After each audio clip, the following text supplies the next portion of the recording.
Olá, seja bem-vindo. Eu espero que o conteúdo desse vídeo seja muito útil para você no dia de hoje. Deixo o convite para você se inscrever no canal e compartilhar o conteúdo com quem você quiser. Gostaríamos de esquecer a nós mesmos, mas para isso precisaríamos perseguir todos os pensamentos até o fim, de modo que não deixassem resíduo psicológico. Entretanto, completar um pensamento não significa pensar, pois isso apenas representaria o nascimento de outros pensamentos. Mas permanecer com um pensamento sem nomeá-lo e desse modo ultrapassar o nível verbal. Só assim é que seu significado oculto será anunciado a nós. E só então poderemos esquecer completamente esse pensamento ou emoção, depois de termos visto claramente o que é. Então, perceberemos também que todos os pensamentos que afloram com uma estrutura de dor e prazer originam-se diretamente da ideia que fazemos de nós mesmos, o ego.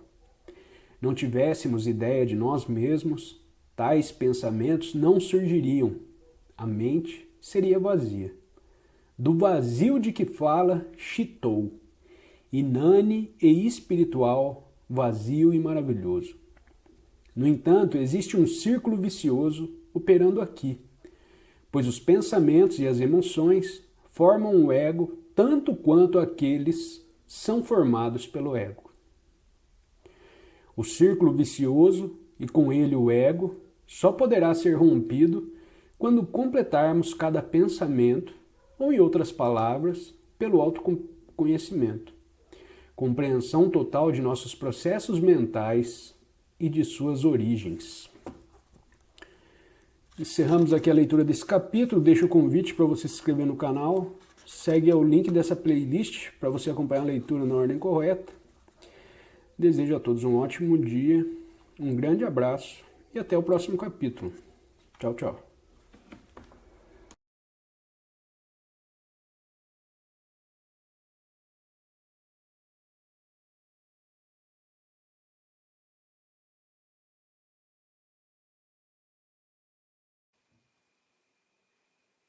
Obrigada por ter assistido a este vídeo e não se esqueça de se inscrever no canal e recomendá-lo, além de deixar seu comentário sobre o assunto para que possamos realizar um ótimo diálogo que nos ajude a compreender melhor o assunto.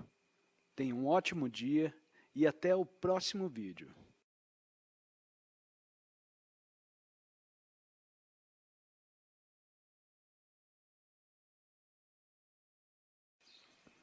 Olá, seja bem-vindo. Eu espero que o conteúdo desse vídeo seja muito útil para você no dia de hoje. Deixo o convite para você se inscrever no canal e compartilhar o conteúdo com quem você quiser. No estudo dos processos mentais, deparamos-nos muitas vezes com uma situação denominada círculo vicioso. Trata-se realmente de um estado bastante vicioso quando psicológico. O que vem a seguir parece-me ser exemplo da situação. Para entender de alguma forma qualquer coisa, precisamos de inteligência. Não me refiro à agudeza intelectual exigida para o entendimento cabal de um processo de dedução lógica, o processo de ideação, mas a essa inteligência criadora capaz de compreender o novo e o desconhecido, aquilo que não se deduz a partir do velho, isto é, o aqui e agora. Essa inteligência só ocorre com o ego em inatividade. Quando o ego é forte, não existe tal inteligência. E para que o cérebro esteja inativo, também se exige uma certa inteligência, qual seja de ver o ego como ele é realmente em suas atividades incessantes. Só quando passarmos a conhecer o ego é que se tornará possível libertarmos-nos dele. Consequentemente, para a pessoa de ego forte, e só ela pode transcendê-lo, é humanamente impossível obter a faculdade do prajna, esse profundo entendimento que não é conhecimento. Entretanto, podemos agora compreender que, com o rompimento efetivo do círculo vicioso, o processo de iluminação é repentino e não progressivo, pois a inteligência e a dissolução do ego se fortalecem mutuamente como uma reação em cadeia. Talvez o único fator capaz de interromper o círculo vicioso, o fator que atua como elemento catalisador, seja o interesse, o espírito de investigação, como é chamado no Zen. Quando nos interessamos por alguma coisa, a bem de si mesmo, o ego se retrai automaticamente. É deslocado temporariamente pelo objeto com o que mantém comunhão completa. Só então podemos olhar calmamente para a coisa que nos interessa, sem a interposição de nossas ideias. É nesse estado passivo, porém alerta, que a inteligência se coloca à nossa disposição. E não se trata aqui da habilidade ou da acuidade intelectual de que fomos ou não dotados ao nascer. É um estado de inteligência que transcende todos os predicados pessoais. De modo que a vida espiritual não é mais difícil para os simples do que para os espertos ou intelectuais. Devido à natureza do círculo vicioso descrito acima, o estado normal de não iluminação tende a perpetuar-se. Porém, a necessidade de buscar a verdade pela verdade tende a aumentar a clareza. Procura e acharás. Encerramos aqui a leitura desse capítulo. Deixo o convite para você se inscrever no canal. Segue aí o link da playlist para você acompanhar a leitura na ordem correta. Desejo a todos um ótimo dia, um grande abraço e até o próximo capítulo. Tchau, tchau.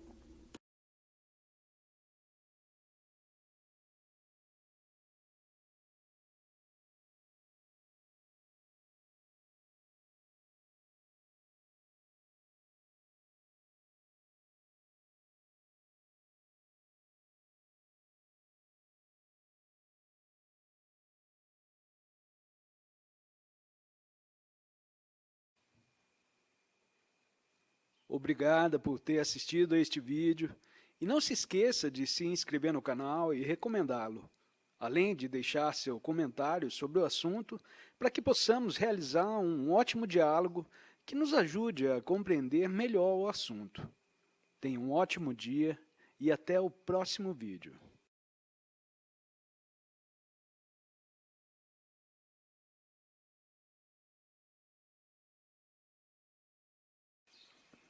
Olá, seja bem-vindo. Eu espero que o conteúdo desse vídeo seja muito útil para você no dia de hoje. Deixo o convite para você se inscrever no canal e compartilhar o conteúdo com quem você quiser. Na análise da relação entre mente e mente, o ego e a natureza de Buda, pode-se lançar mão da seguinte analogia.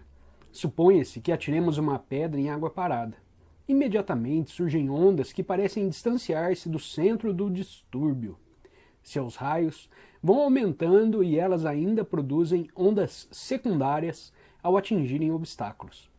É exatamente esse o funcionamento do pensamento do ego. Os dois mecanismos são ilusórios.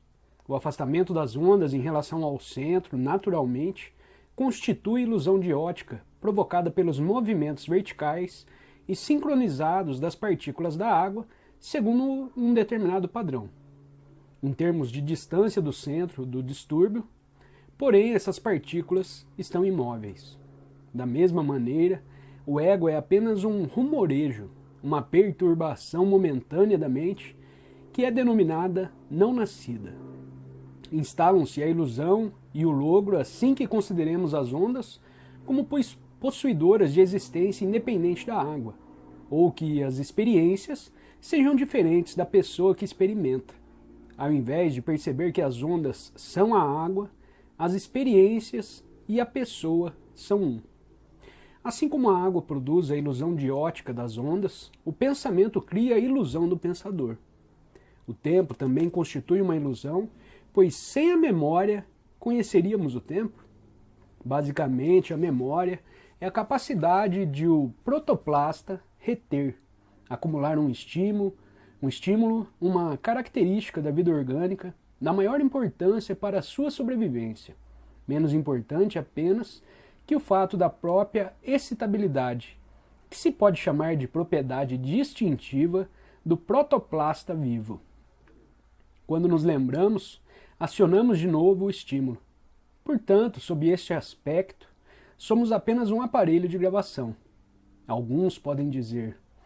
Mas, quando nos lembramos, possuímos uma ideia bem clara do intervalo de tempo que se passou desde a gravação.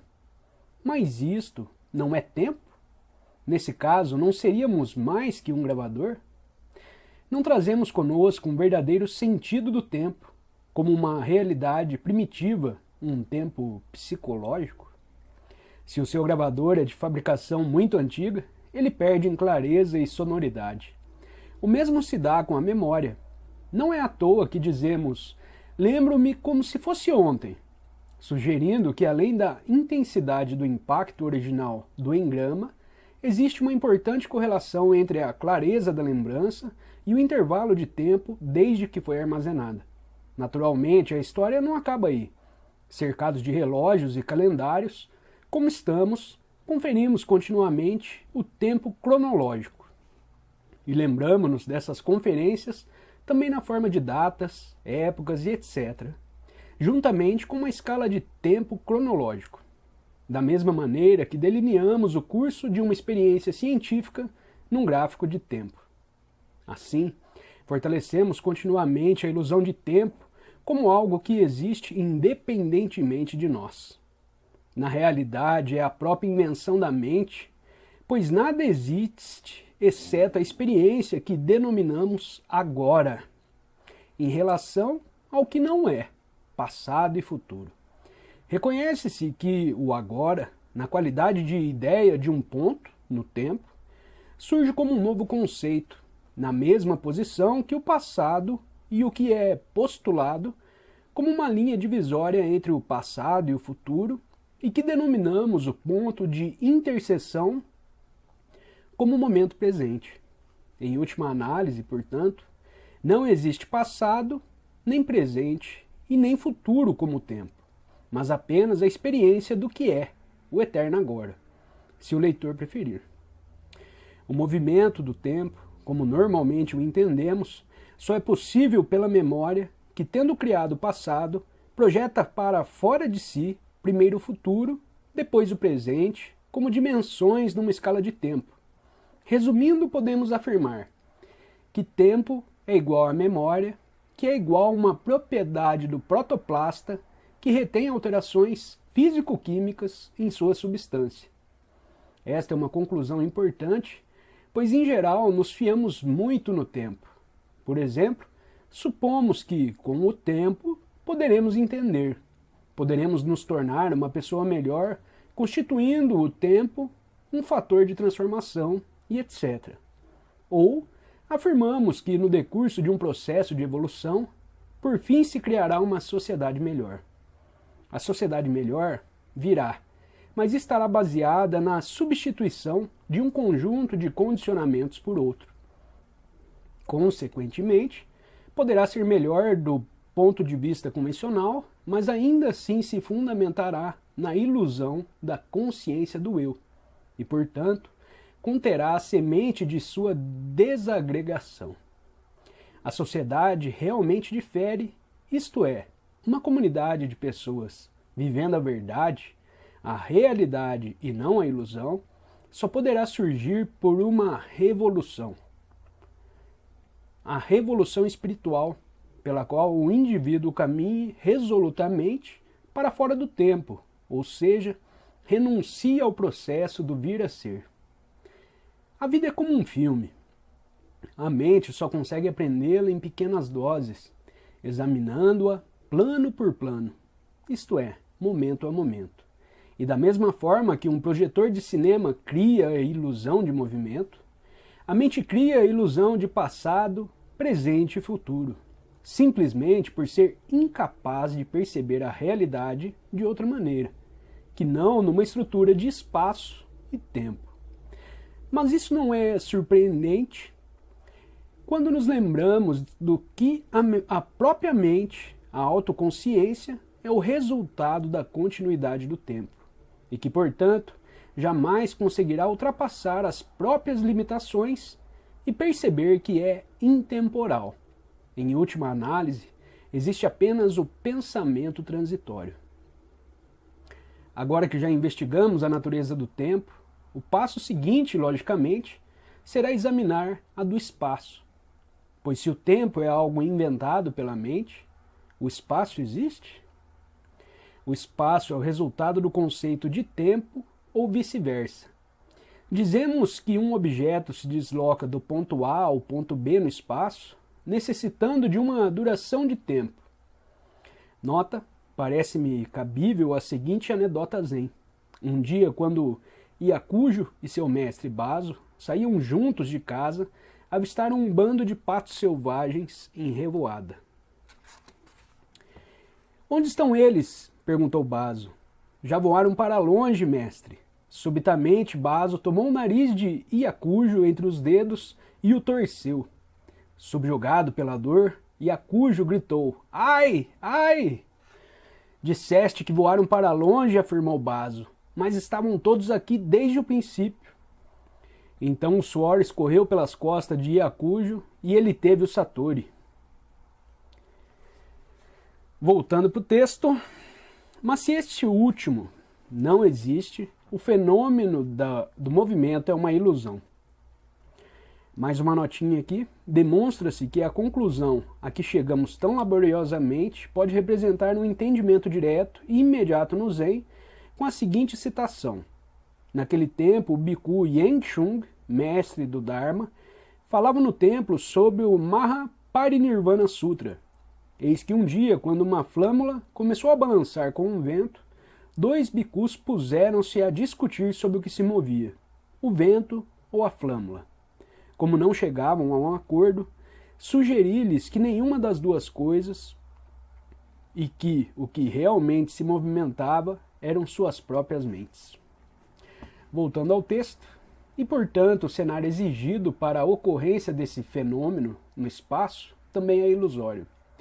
Numa observação bastante simples, não deve ser difícil compreender que tempo e espaço resultam da natureza de nossa retina, do nervo óptico e da função do cérebro, que existe apenas uma única impressão sensorial, a experiência, e ela ocorre sempre no agora. Por isso Krishnamurti afirma, o agora é toda a existência, contém o tempo todo e todo o espaço. Nele estão a imortalidade, a eternidade, o futuro, o passado, o presente, tudo. Tudo nele está contido para o homem que não teme conquistar a separação, que por fim deve superar. Da mesma forma, pode-se mostrar que também o desejo é uma ilusão, um grande embuste, e todo desejo psicológico parecerá possuir a natureza de um reflexo condicionado. Os experimentos de Pavlov com cães acerca dos reflexos condicionados. Pode-se igualmente demonstrar que todo pensamento dualista conduz à ilusão. As formas de definição comuns da realidade são maia, irreal, e o resultado lógico de tal investigação é definitivamente o vazio. Esse método leva então ao mesmo fim que o Sunyavada de Nagarjuna, como ocorre com todos os métodos. Encerramos aqui a leitura desse capítulo, deixo o convite para você acompanhar a leitura na ordem correta. Desejo a todos um ótimo dia, um grande abraço e até o próximo capítulo. Valeu, tchau, tchau.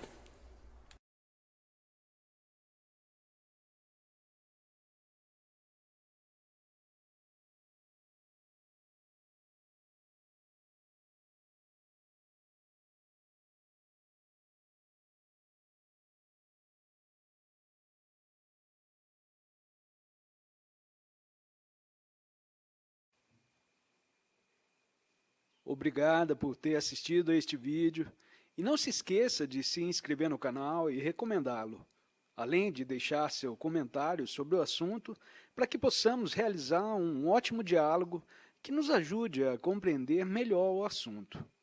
Tenha um ótimo dia e até o próximo vídeo.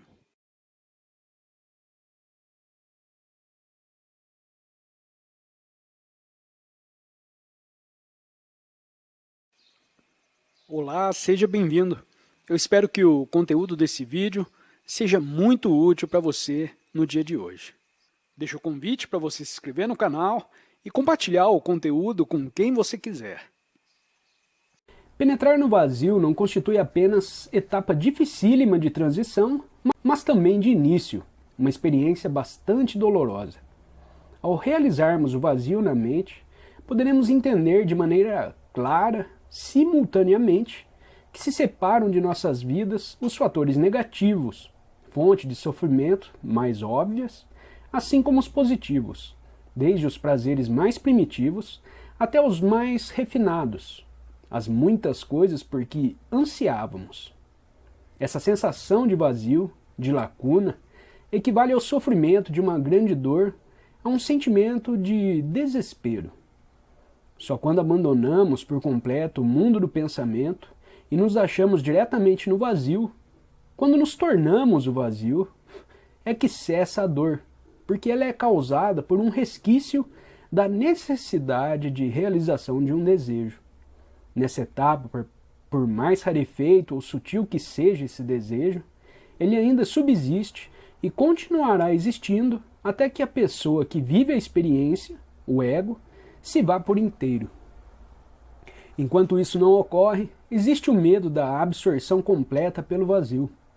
O medo em relação ao nada, ou antes, o receio de perder a antiga vida costumeira e de romper com os velhos hábitos. Parece humanamente impossível deixar de viver por alguma coisa e começar a viver. No Zen, essa é a fase denominada a grande dúvida, que antecede ao Satori. No entanto, de quando em quando, em especial na infância, experimentamos de maneira bem espontânea e inesperada momento em que o simples fato de viver representa uma bem-aventurança e nada mais desejamos. Nessas ocasiões, a descoberta realmente importante na vida do homem talvez seja a de que a forma mais elevada de felicidade está à mão, mesmo para quem não possua ou não seja nada, ou exatamente por isso. Acredito que o japonês seja a única língua que possui um termo para a experiência desse estado de existência, a palavra wabi, provavelmente a palavra mais refinada de todas as línguas.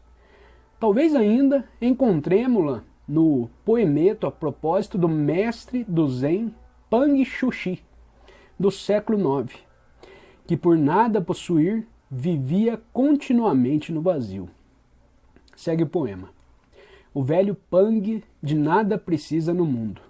Tudo com ele é vazio, mesmo a cadeira que não possui. O vazio absoluto reina em seu lar. E que lar vazio, sem tesouros. Ao nascer do sol, caminha pelo vazio, ao pôr do sol, adormece no vazio. Sentado no vazio, entoa seus cânticos vazios, e suas vazias palavras retumbam no vazio.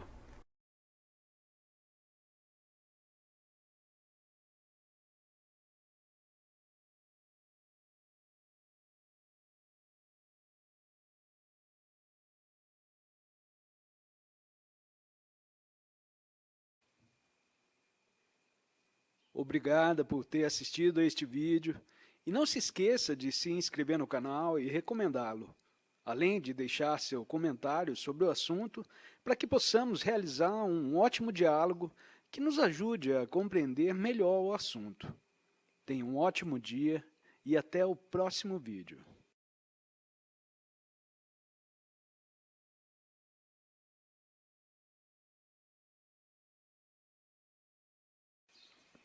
Olá, seja bem-vindo. Eu espero que o conteúdo desse vídeo seja muito útil para você no dia de hoje. Deixo o convite para você se inscrever no canal e compartilhar o conteúdo com quem você quiser. Acredito que a maioria dos homens, cedo ou tarde, acabe descobrindo que, em grande parte, a vida é sofrimento. Isto é, a vida como a conhecemos. Só quando morremos para este mundo, quando a fragilidade humana deixa de existir, é que o sofrimento chega ao fim. Mas isso não significa que acabam apenas as ligações com todas as coisas terrenas. Termina também, e esta parte é a mais difícil, o apego ao eu, ao centro de minha existência. Enquanto ainda subsistir um fragmento do eu em evidência, seremos vulneráveis e estaremos inteiramente à mercê das circunstâncias exteriores, por mais que as pretendamos controlar ou acreditemos controlá-las. O aspecto importante a ser compreendido é que o dukkha, sofrimento ou frustração, não é causado pelo fato de que o indivíduo pretenda controlar rigorosamente o ambiente, mas por qualquer esforço que faça com o fito de exercer controle a fim de defender a paz de espírito ou buscar a felicidade. Qualquer ação nesse sentido conduz ao sofrimento, por se tratar de processo que só faz fortalecer o ego. Infelizmente, para nós, na vida espiritual não existe posição intermediária. Essa vida não admite concessões e só podemos vivê-la ao começarmos a ser inteiramente honestos com nós mesmos e tirarmos as máscaras. Em suma, quando retiramos as defesas. Essa exigência já foi definida também como renúncia, que significa não apenas um processo parcial, mas uma renúncia completa, até de si mesmo. Enquanto restar um resíduo mínimo de vontade individual, o indivíduo elaborando um objetivo próprio, o que constitui apenas uma projeção de sua própria mente, Deus ou a realidade não virá até ele. A esse respeito, gostaria de citar as palavras de um homem que sabe por experiência. Segue a citação. Não percebemos que só com a morte poderá haver renovação, o Criador, o desconhecido. E não no ato cotidiano de transportar experiências, memórias e infortúnios. Só quando morrermos a cada dia, para tudo que seja velho, poderá existir um novo. Não existe um novo onde a continuidade exista. Sendo um novo o Criador, o desconhecido, o eterno, Deus ou o que desejares, a pessoa, a entidade contínua que busca o desconhecido, o real. O eterno nunca o encontrará, porque só ela poderá encontrar o que projetou fora de si mesma. E aquilo que ela projetou não é o real. Só no fim, na morte, é que o novo se revela. E o homem que tenta encontrar uma relação entre vida e morte, ou transpor o contínuo com aquilo que acredita estar além, vive num mundo irreal, imaginário que é uma projeção de si mesmo. Ora, será possível morrer enquanto se vive? Ou seja, chegar ao fim, ser nada? Será possível num mundo em que tudo se torna cada vez mais ou cada vez menos? Em que tudo faz parte de um processo de ascensão, conquistas e sucessos? Será possível, num mundo assim, conhecer a morte? Será possível acabar com todas as recordações?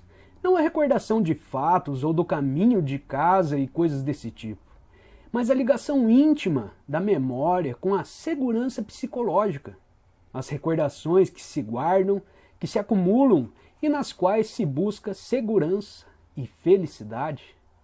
Será possível o fim de tudo isso? O morrer diário para que o amanhã possa trazer um renascimento? Esse é o único caminho para o conhecimento da morte enquanto se vive. Só através dessa morte, desse ponto final, desse término da continuidade, é que existe a renovação, a criação eterna. Encerrando aqui a citação.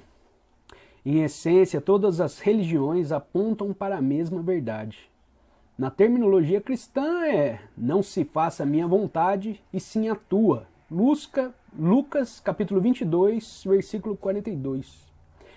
Ramakrishna disse: quando morre o ego, cessam todos os problemas. Porém, enquanto as outras religiões simplesmente indicam o objetivo final, o resultado desejável, por assim dizer, e quanto ao resto, deixam-no a cargo de uma autoridade ou entidade que está fora de nós. O budismo leva-nos para o caminho e dá-nos um impulso inicial, ensinando por que temos de agir diligentemente pela nossa própria salvação. A propósito, posteriormente, ao conseguirmos um entendimento maior, percebemos que esse agir, na realidade, é um não agir. Isto é, entendendo-se que agir nesse segundo caso não significa perceber, entender, que é um ato involuntário do intelecto puro.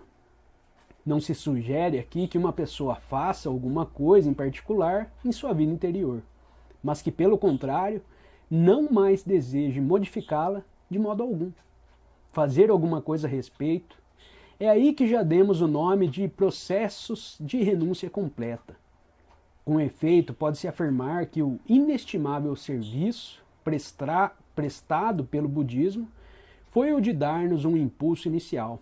E é exatamente esta a ação das 4 nobres verdades, fazendo-nos compreender a transitoriedade de todas as coisas e o vazio da natureza de nosso ego. Entretanto, trata-se apenas, e isto precisa ser enfatizado, de um impulso, de uma indicação do caminho. Depois, ficamos por nossa própria conta. Poderia uma outra pessoa operar em nós tal transformação essencial e dissolver a ligação ao ego? Seria suficiente uma simples leitura das Escrituras? Não, naturalmente. Não se encontra a verdade através de outra pessoa. A verdade não é estática e não constitui conhecimento ou fórmula. Não pode ser redigida. Caso seja, ou se fixe de qualquer outra maneira, ela deixa de ser a verdade. É comum perguntarem se o budismo é religião ou filosofia. Alguns não o denominam religião, mas terapia. E se insistirmos em dar-lhe um nome, talvez seja o termo mais adequado. Analisemos o significado da palavra. De que modo, precisamente, o budismo funciona como terapia? Suponhamos que você esteja doente, que o médico faça o diagnóstico do mal e receite um medicamento que você toma de modo mais ou menos regular. Por fim, você se recupera. Agora a pergunta: você foi curado pelo médico ou através do remédio? Indiretamente, sim, mas diretamente e na realidade, nem o médico nem a droga curaram-no, apenas prepararam o caminho para que alguma coisa em seu interior recuperasse a normalidade. E sem essa misteriosa alguma coisa, que por sinal os médicos denominam vis medicatrix, nem 10 médicos e todos os recursos de várias farmacopeias combinadas seriam capazes de fazê-lo. No cômputo final, foi a natureza que o curou, tendo a terapia apenas proporcionado as condições favoráveis para que a natureza retomasse seu rumo.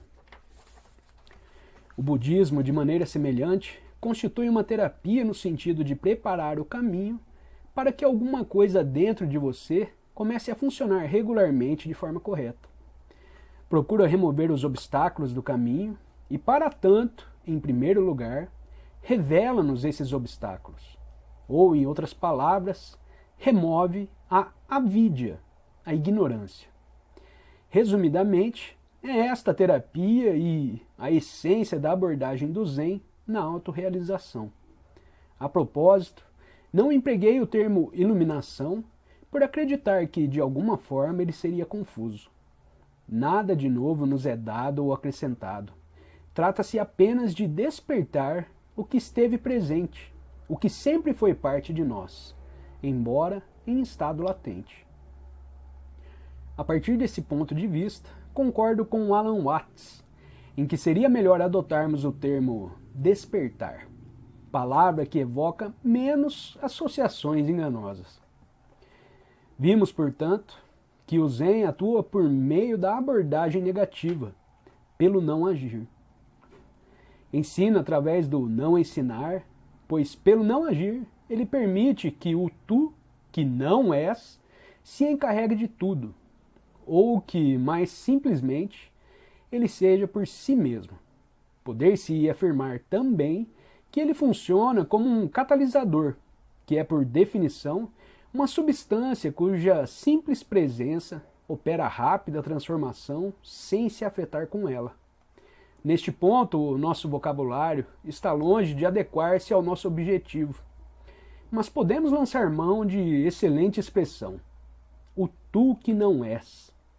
Tirei-a de um livro intitulado Uma Teoria da Doença, de A. Girdham, que em parte trata do mesmo assunto, embora dê maior ênfase ao ponto de vista do patologista. Como a expressão ainda possa ser um pouco obscura, passo a citar Girdham para maior esclarecimento. Ele escreve: a personalidade, na busca de suas ambições e desejos, orienta-se para o futuro e manipula os desejos segundo a experiência do passado. O tu que não és é intemporal, desambicioso e sem desejos. É a vida indistinta e fundamental dentro de nós, que não foi inteiramente deformada e absorvida pela férrea dominação da personalidade. É a partir da consciência universal, ainda isenta do aprisionamento na autoconsciência, que é atributo especial de cada personalidade individual. Embora a existência de um tal substrato do ser não seja levada em consideração pela psicologia em geral, ela é reconhecida desde tempos antiquíssimos na esfera religiosa. Os que se dedicam ao estudo da história, da experiência religiosa, algo por completo, diferente do estudo dos intrincados expedientes da teologia, reconhecerão que o meu conceito de o tu que não és assemelha-se ao do ego real, dos que escrevem a respeito do misticismo. A revelação desse ego real, ou tu que não és tu, no curso da experiência religiosa, da meditação com autoanálise ou qualquer outra forma de meditação, é basicamente diferente da chamada autocompreensão, que ocorre no processo de psicanálise. Este visa a libertação do paciente em relação aos conflitos entre a personalidade dinâmica e a social, e a repressão da primeira pela segunda. O ego reabilitado, produzido pela psicanálise, constitui em essência o surgimento do ego num novo equilíbrio de forças entre essas duas camadas de consciência. O tu que não é tu é uma forma de divindade aprisionada em nossa natureza humana. É um sussurro do absoluto, raro e quase inaudível por causa do clamor de nossa personalidade em busca de seus fins particulares. Para aqueles que se interessam pelo caminho e anseiam pela autorrealização, e mesmo para os que creem ter avançado consideravelmente pelo caminho, existe e existirá sempre, até o fim, até o Satori, uma contínua luta decisiva em andamento. Um delicado equilíbrio entre o lado assertivo, a dizer sempre sim para o mundo, e o negativo, agindo pela extinção definitiva do ego. Trata-se de processo idêntico ao que se observa em qualquer sociedade de pessoas, que representa apenas uma projeção de mentes individuais. Um equilíbrio entre forças materiais e espirituais. O ponto em que o equilíbrio penderá para uma determinada pessoa é inteiramente uma questão de sua sensibilidade. Para a maioria das pessoas que chegaram a uma certa posição, possuindo talvez um carro, casa e etc., desfrutando de uma respeitabilidade, ou possivelmente até estima, enquanto tudo isso vai bem, suas posses representam tudo o que lhes interessa. Para elas, o equilíbrio situa-se exatamente no lado positivo, que os afirma como indivíduos. A insatisfação geral da vida, dukkha, não a sentem, pois ela está abafada pela autoexpansão. E, obviamente, não terão o mínimo interesse por qualquer tipo de religião, exceto como forma de seguro que perpetue suas agradáveis condições atuais. Escusado dizer que jamais conseguirão experimentar a realidade existente por tais das palavras vida espiritual, sem uma total reorientação de pensamento, sentimento e ação. Para outros, que não estão assim tão completamente satisfeitos com suas vidas, o equilíbrio oscilará continuamente entre o centro positivo e o negativo, segundo a sensibilidade de cada momento. Não podemos interferir nesse processo porque ele é constituído por nós mesmos, e só o que interferiria é o nosso lado assertivo. Tudo o que podemos ter esperança de realizar é a remoção dos obstáculos que nos foram indicados pelos que já encontraram a iluminação. Pode-se perguntar, porém, de que maneira, nesse delicado equilíbrio entre dois contrários dentro de nós, pode haver alguma esperança de que, sem interferência externa, o equilíbrio possa oscilar decisivamente a favor do Satori. Por que razão deveriam as coisas posicionar-se na direção desejada?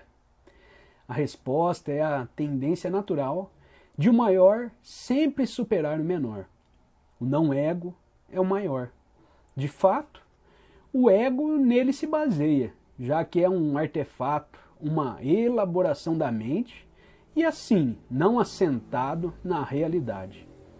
Se é reconhecida a verdadeira natureza do lado assertivo, ou como já dissemos, se os obstáculos nos são revelados, eles perdem sua importância e, por fim, desaparecem de vez.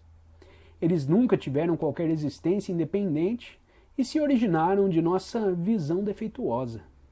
No fundo, portanto, vemos que o Zen produz uma percepção mais clara e um conhecimento mais profundo de nossa natureza através da observação silenciosa e da mais alerta vigilância, e não ocupando-se dela ou disciplinando-a.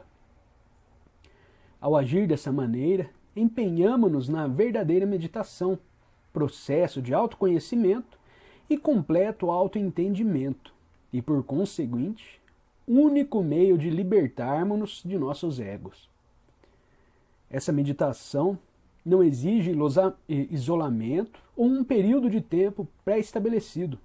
Pelo contrário, pode ser muito eficaz na lufa-lufa da vida cotidiana.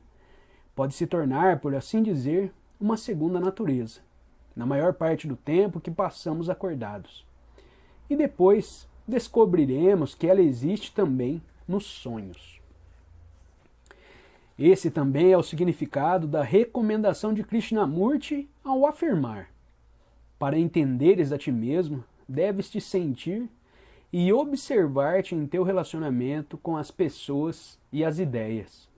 Em seguida, esclarece que essas experiências teriam de realizar-se pela não ação e não pela ação, pelo não pensamento em vez do pensamento, pois nos manda permanecer com nossos estados mentais, medo, tristeza, dor e etc., e não afastá-los, tentar fugir deles ou atenuá-los por meio de explicações.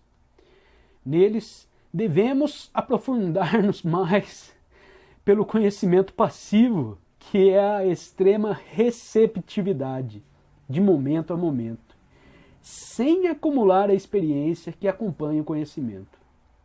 Finalmente surge um estado de criatividade quando o ego, o processo de reconhecimento e acumulação, é inteiramente entendido e assim deixa de existir.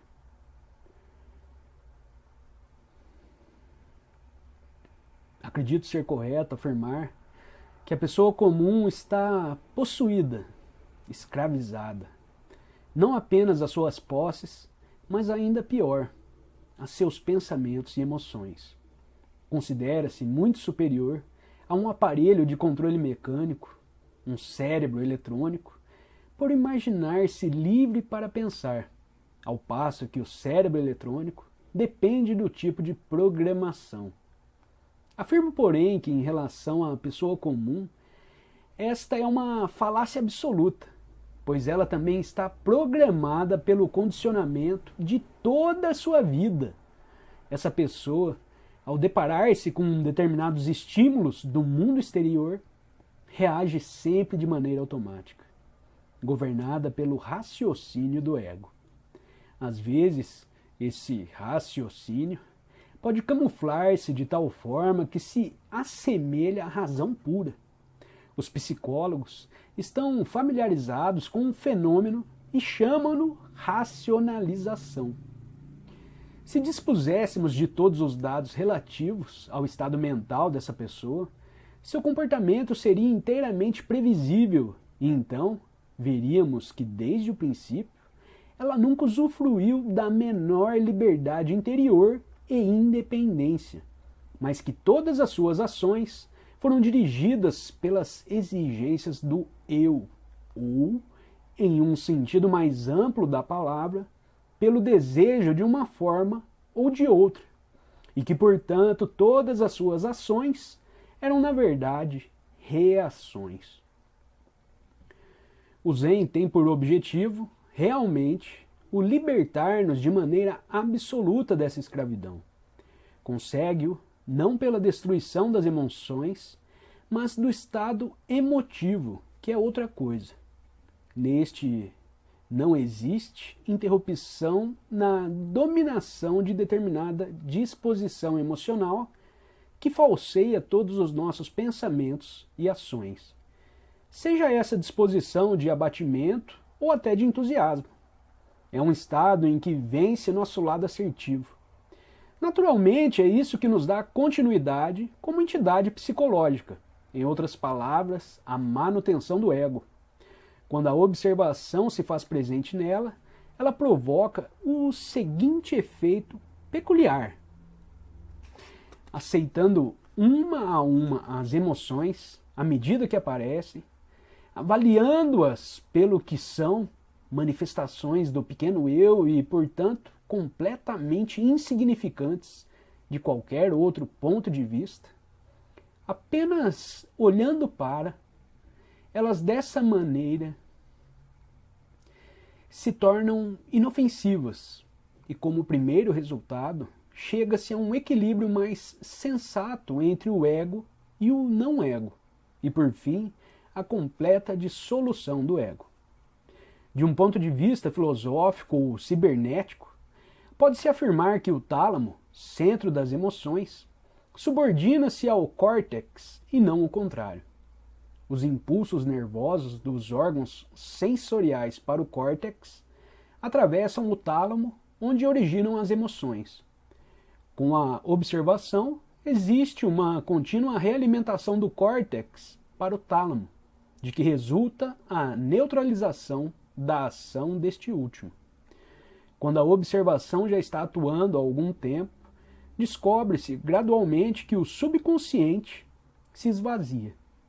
A mente se torna mais sossegada e menos agitada, as emoções e a imaginação perdem força, exigindo menos e, por fim, reduzindo-se a proporções desprezíveis. Quando isso ocorre, pode-se dizer que a vida espiritual adquire natureza real, e depois disso, o indivíduo descobre que dentro de si cresce uma confiança espiritual. Entretanto, essa observação, essa silenciosa vigilância, sem julgamento, que exige acima de tudo uma certa tranquilidade mental, pode parecer simples, mas representa imensa dificuldade para a mente. Estamos tão habituados a fazer alguma coisa, como dizemos, que o não agir, a renúncia completa e o observar passivo de cada pensamento, sentimento e emoção parece quase sobre-humano. Mas tudo pode se tornar mais fácil quando realmente vemos claramente e entendemos que toda ação consciente em direção ao Satori deve resultar sempre num movimento de afastamento do Satori, pois a ação da mente origina-se sempre no centro do ego e, portanto, fortalece o lado assertivo que se opõe ao Satori. É o paradoxo do Zen.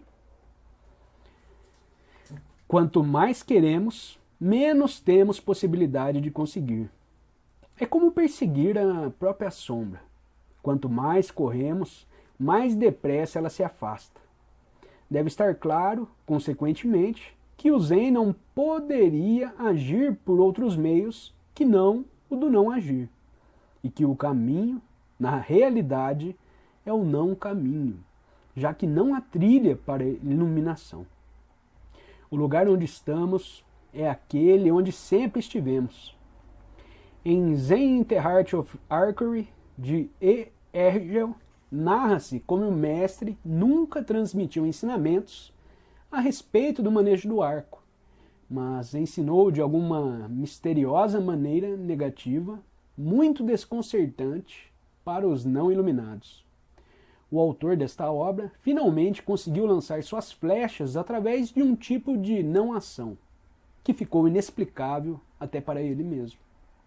O conhecimento mais fundamental da natureza do paradoxo do Zen provavelmente constitui o fator avulso mais importante e o primeiro passo à frente neste caminho, que é o não caminho.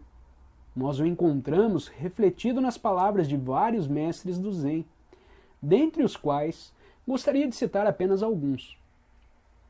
Não há razão para o emprego do esforço no budismo, sejas apenas comum e nada especial. Lin Chi. O mesmo mestre também falou: procurar o Buda e procurar o Dharma significa precisamente contribuir para o karma. Vixe Maria, joguei meu óculos longe aqui. Só um minuto.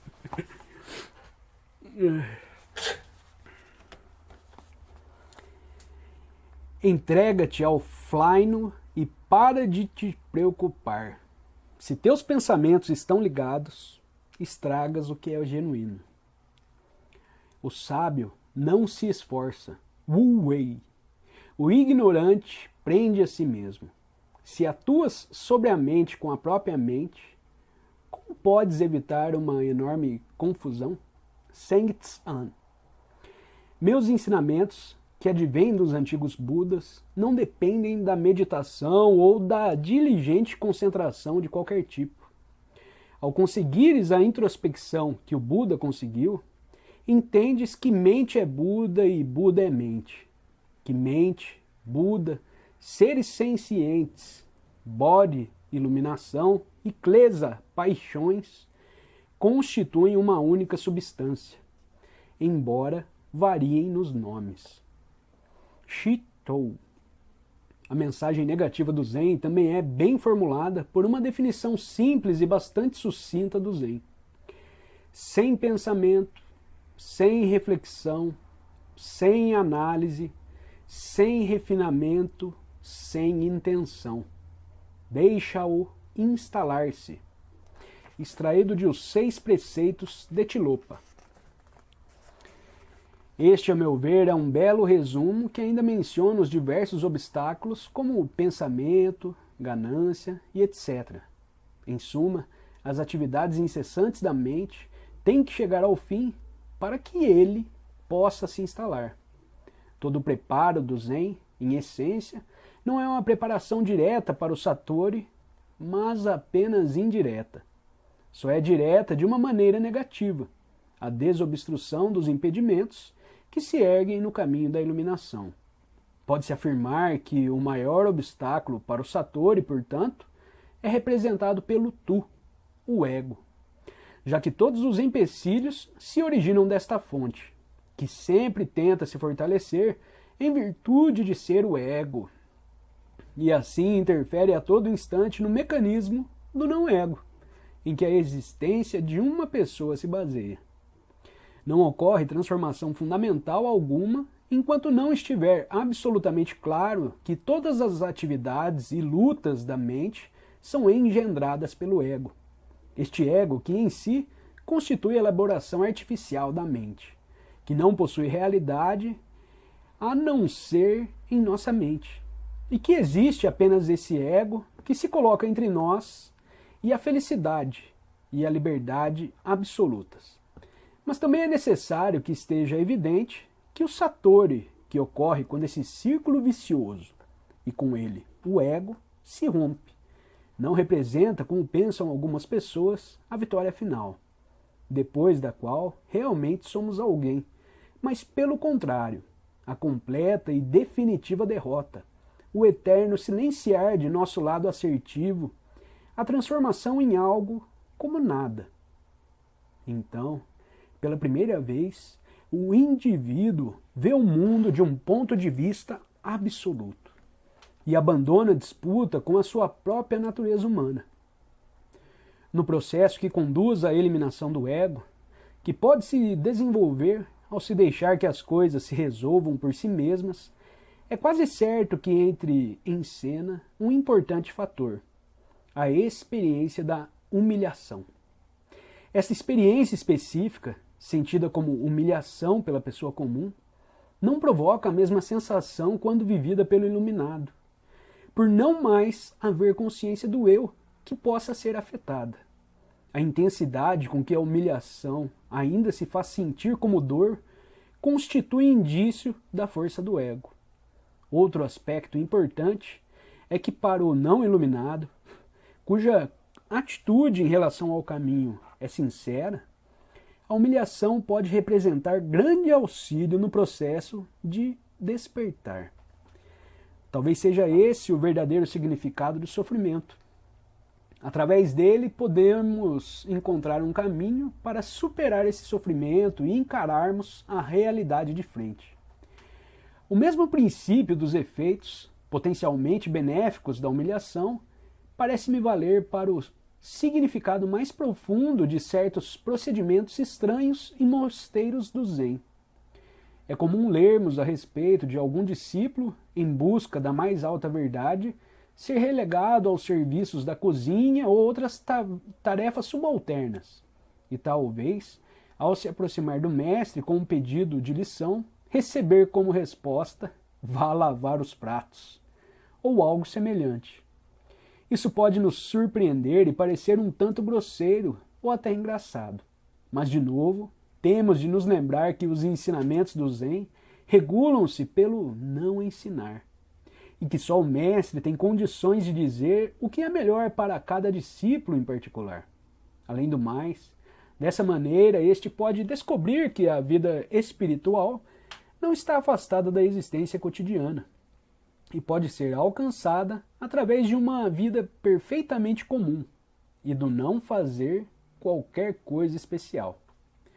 Outro costume do Zen que pode deixar bastante intrigados os observadores ocidentais é o do mestre bater nos discípulos. Neste ponto, porém, devemos admitir que ao tomarmos conhecimento do fato, a nossa reação é falseada pelo condicionamento, nossas noções de bem e mal.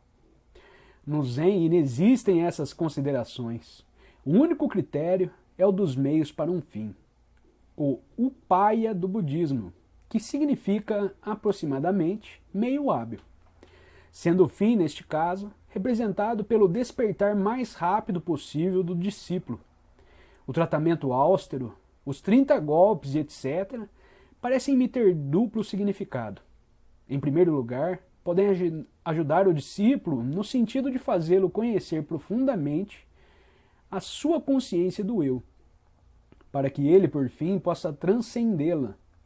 Em segundo lugar, pela reação do discípulo, o mestre pode avaliar perfeitamente o estado mental do primeiro e o seu progresso em direção ao Satori. E não me surpreenderia a existência de um terceiro fator mais sutil, a possibilidade de um súbito despertar, através de um mecanismo talvez de alguma forma semelhante ao que se aciona ao se esbofetear um histérico, para que ele desperte de seu sonho delirante. Encerramos aqui a leitura desse capítulo. Deixo o convite para você se inscrever no canal, segue o link dessa playlist para você fazer a leitura na ordem correta. Desejo a todos um ótimo dia, um grande abraço e até o próximo capítulo. Tchau, tchau.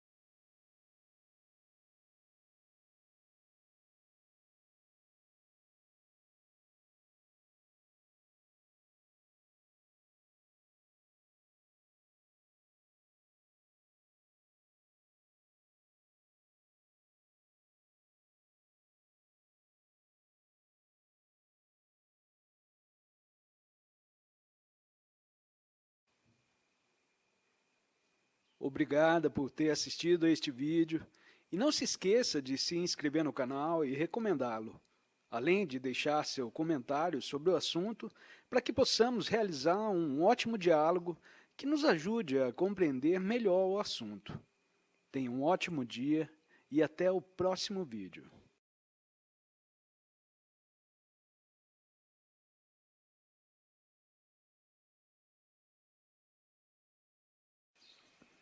Olá, seja bem-vindo. Eu espero que o conteúdo desse vídeo seja muito útil para você no dia de hoje. Deixo o convite para você se inscrever no canal e compartilhar o conteúdo com quem você quiser. Há budistas no Ocidente que adorariam importar o Zen japonês com armas e bagagens, mosteiros, técnicas de koan e etc. Acredito que isso representaria não apenas o cúmulo do absurdo, mas contrariaria inteiramente o espírito do Zen. O Zen não é estático, mas flexível e se expressa sob diferentes formas de acordo com o tempo, o lugar e as situações. A questão fundamental é que o Zen assumiu sua forma atual no Japão como parte integrante da cultura japonesa e dentro dessa estrutura cultural. Desenvolveu-se como necessidade histórica. Tendo por princípio, deixa-o instalar-se, sem moldagem exterior ou refinamento. O Zen deve instalar-se no Ocidente e acredito que ele o fará. E quando permitirmos que se instale, descobrir-se-á que a forma por ele assumida será 100% adequada à nossa formação cultural e histórica. Deve-se compreender, porém, que o fundamental é que, em última análise, só a experiência do Zen interessa. Método e experiência ainda constituem mundos independentes. Aquela se limita ao pensamento conceitual e assim é passível de discussões e opiniões. A experiência, porém, situa-se além do nível dos conceitos e impede independentemente do tempo e do espaço. Consequentemente, sempre existe o rico de a preparação da mente, o despertar da inteligência que só objetiva a desobstrução dos obstáculos à experiência, ser tomada como um fim em si mesma, com o resultado de que um obstáculo só foi substituído por outro. Na terminologia do Zen, compara-se isso com o imaginar-se que o dedo que aponta para a lua é a própria lua. Essa espécie de cilada é exemplificada claramente em certos tipos de yoga. Uma pessoa lê na literatura especializada, por exemplo, que a realização de determinados exercícios, de respiração, de meditação, numa posição especial e outros, é tudo o que se exige para a iluminação final, desde que haja uma dedicação durante tempo suficiente. Na realidade, todos esses esforços mentais para se conseguir a iluminação podem constituir precisamente o maior obstáculo àquela experiência. A importação de técnicas japonesas, assim tão sem cerimônia, pode certamente conduzir a situação semelhante. Cometido o erro, e o Zen se tornando apenas mais um culto entre tantos outros. Não dá vontade de nunca termos ouvido falar em métodos do Zen japonês. Deve-se encarar o fato de, infelizmente, ser impossível ensinar alguém a viver a experiência do Zen. É possível, no entanto, indicar alguns dos maiores obstáculos a essa experiência, especialmente para nós ocidentais. Basicamente, são esses três. Em primeiro lugar, existe a ideia geral de ganho na mente das pessoas, que transparece quando ouvem falar em Zen pela primeira vez e perguntam: o que é que eu vou ganhar com isso? Em outras palavras, até o Zen lhes poderia ser de utilidade no processo de vir a ser, na procura de um objetivo futuro e, consequentemente, na fuga ao que é aqui e agora. É essa eterna luta pela realização, pela atribuição de propósito àquilo que não os possui, através da fixação de algum objetivo a ser atingido a qualquer custo, e para o qual estamos até preparados para nos matarmos. Esta luta contínua que alimenta a ilusão do eu e do meu, e provoca o isolamento efetivo do indivíduo. O processo tem atuado especialmente no Ocidente, onde sempre foi extremamente acirrada a competição pela riqueza material, particularmente após a Revolução Industrial. O segundo obstáculo é a tendência para o questionamento de todas as coisas segundo rígidos padrões morais, bom ou mal, virtuoso ou perverso. O desejo de tão fácil classificação se fundamenta, na verdade, numa tendência oculta para a retidão, que é apenas outra forma de encobrir nossa sensação de vazio, de nulidade, isto é, a expressão de um tipo de complexo de inferioridade moral. E no terceiro lugar, existe a noção dualista de corpo e mente, matéria e espírito, que para os orientais representa o mal do Ocidente. Todos sofremos dessa esquizofrenia. Dela decorrem as frequentes discussões quanto ao que é melhor, se a atitude cristã dirigida para fora ou se a budista voltada para o interior. Na realidade, porém, não existe aqui motivo para desentendimento. Não há diferença entre fora e dentro. Tudo isso é uma ilusão baseada na enganosa noção dualista de corpo versus mente. E no ato de pensar, isto é, no hábito de se posicionar as coisas numa estrutura de referência de tempo e espaço. Encerramos aqui a leitura desse capítulo, deixo o convite para você se inscrever no canal, segue o link dessa playlist para você acompanhar a leitura na ordem correta. Desejo a todos um ótimo dia, um grande abraço e até o próximo capítulo. Tchau, tchau.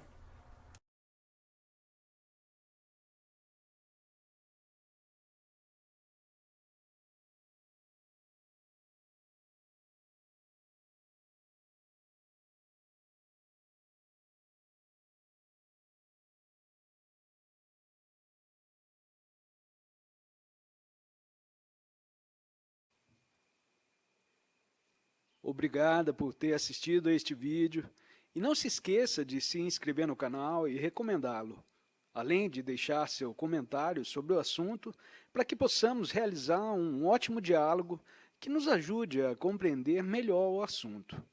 Tenha um ótimo dia e até o próximo vídeo.